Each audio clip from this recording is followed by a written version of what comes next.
ভাত দিয়ে এখনো জিন্দা আছে। আল্লাহ তুমি কবুল করো, সকলে বলেন আমিন। কচিকাচার দল স্যার নিয়ে গেছে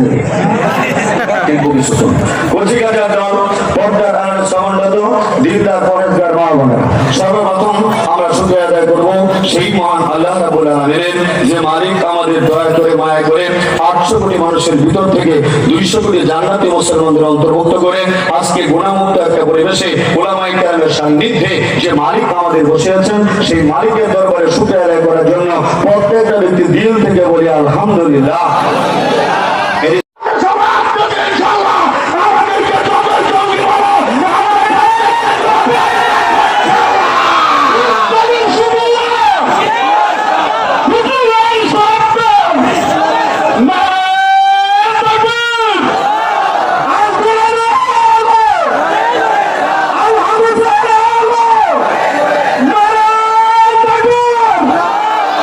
যাদের কলিজা ছোট, হার্টের রোগী আছেন, প্রেসারের সমস্যা চলে গেলে ভালো হয়, কলিজা বড় আছে